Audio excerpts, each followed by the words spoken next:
Terima kasih Anda masih bersama kami. Bagi Anda baru saja bergabung, berikut 3 berita utama hari ini.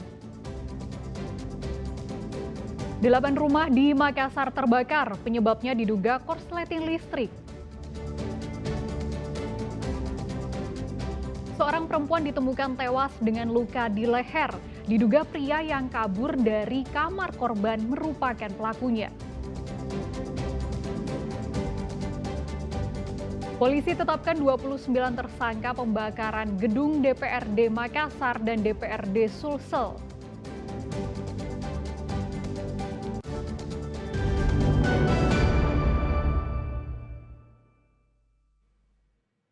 Buronan kasus pencurian ayam senilai puluhan juta rupiah akhirnya tertangkap pada Sabtu dini hari. Penangkapan diwarnai tembakan peringatan ke udara untuk menghentikan langkah tersangka.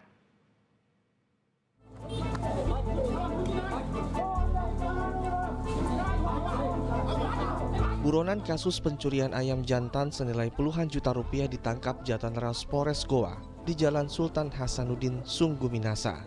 Polisi sempat melakukan tembakan peringatan ke udara untuk menghentikan langkah Fajar yang hendak kabur. Setelah ditangkap, tersangka dimasukkan ke dalam mobil dan dibawa ke Mapolres Goa. Dari hasil interogasi, Fajar mengaku telah mencuri 4 ekor ayam jantan yang merugikan korban 20 juta rupiah.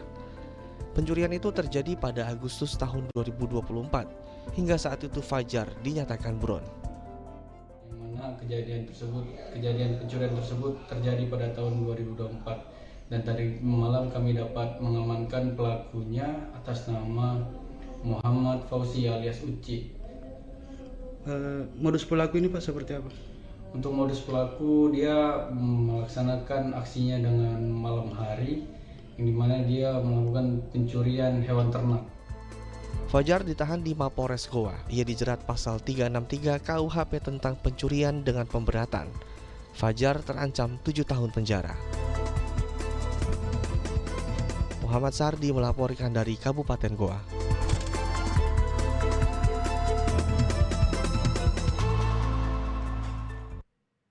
Lima pelaku pembakaran pos polisi di Jalan Sultan Alauddin Makassar ditangkap polisi. 1 orang diantaranya disebut sebagai otak pembakaran karena menghasut sekaligus menyiramkan bensin ke pos polisi. 5 remaja ditangkap unit Jatanras Polrestabes Makassar karena membakar pos polisi di Jalan Sultan Alauddin Makassar saat kericuhan unjuk rasa kemarin. Kelima remaja ditangkap di rumah masing-masing di kawasan Bontoduri, Kecamatan Tamatale, setelah polisi identifikasi tersangka lewat rekaman media sosial. Salah satu pelaku bernama Ilham, disebut-sebut sebagai otak pembakaran pos polisi. Karena tak hanya menghasut, Ilham juga berperan menyiramkan bensin yang dijarah dari sebuah warung ke pos polisi, lalu membakarnya. Yang di Alauddin. Terus kok apa itu di pos lantas? Ambil bensin 1 gelas. Baru dibakar situ. Kenapa memang sampai di pos Alauddin dibakar itu? Dari kondang. Apa masalahnya pada saat itu? Tidak kondang ada. Hah? Masalahnya kau bakar itu pos. Tidak ada kondang, cuma itu malang ada tuh. Apa? Datang bodok-bodok. Oh begitu. Terus itu memang sengaja kau bawa memang asli dari pertama 1 gelas itu bensin? Tidak kondang, dari situ dia ada di warung. Kau ambil, kau jarah itu? Polisi terus mengembangkan kasus ini untuk mengungkap dugaan adanya pihak lain yang menyuruh para remaja melakukan aksi anarkistis. Muhammad Sardi melaporkan dari Makassar. Sebanyak 29 orang ditetapkan sebagai tersangka atas demo anarkistis berujung pembakaran gedung DPRD Makassar dan DPRD Sulawesi Selatan. Total dari 29 pelaku, 6 orang diantaranya masih di bawah umur. Polda Sulawesi Selatan bersama Polrestabes Makassar menangkap dan menetapkan 29 orang sebagai tersangka atas kasus pembakaran kantor DPRD Sulsel dan DPRD Makassar yang terjadi pada 29 Agustus lalu. Dari puluhan orang yang ditangkap, 6 orang diantaranya masih di bawah umur.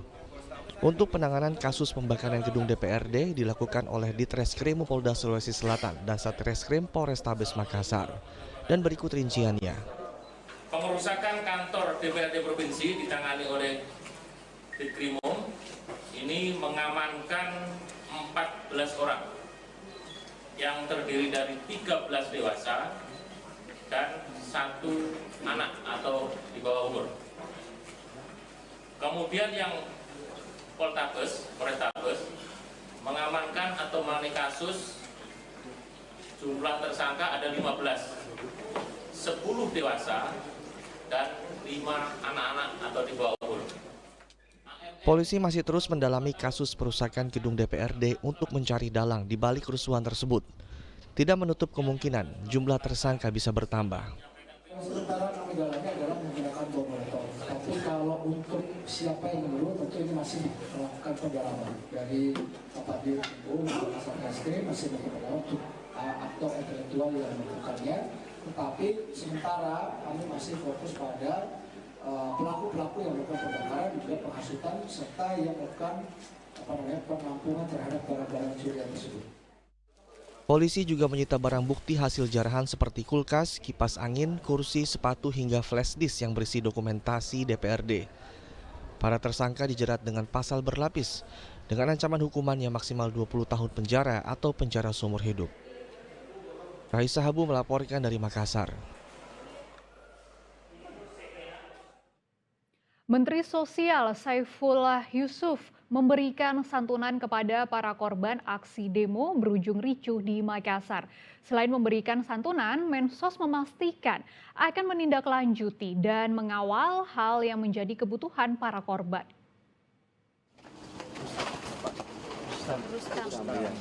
Sebanyak 15 orang yang menjadi korban demo anarkistis di Kota Makassar mendapat santunan dari Kementerian Sosial. Masing-masing keluarga dari korban yang tewas mendapat 15 juta rupiah, sementara untuk korban luka-luka mendapat 5 juta rupiah. Selain memberikan santunan, Kementerian Sosial akan memberikan perlindungan dan jaminan sosial serta rehabilitasi sosial jika diperlukan. Kita memberikan santunan atau hal-hal lain yang diperlukan sebagai bagian dari perlindungan dan jaminan sosial. Dalam perlindungan dan jaminan sosial itu ada macam-macam, diantaranya kita bisa memberikan advokasi di bidang hukum maupun di bidang sosial. Kalau memang keluarga memerlukan bantuan-bantuan hukum, kita siap untuk memberikan dukungan pembiayaan. Berdasarkan data dari Kementerian Sosial, jumlah korban tewas sebanyak 7 orang, sementara jumlah korban luka-luka sebanyak 9 orang. Wakil Menteri Hak Asasi Manusia, Mugianto, menjenguk salah satu korban kebakaran gedung DPRD di Rumah Sakit Primaya Makassar. Korban bernama Budi Haryadi yang merupakan anggota Satpol PP. Menurut Mugianto, seluruh biaya pengobatan Budi akan ditanggung oleh pemerintah. Ia juga menambahkan, Kementerian HAM sedang melakukan investigasi terkait kerusuhan yang terjadi di Indonesia tanpa ada desakan dari PBB. Raisa Habu melaporkan dari Makassar.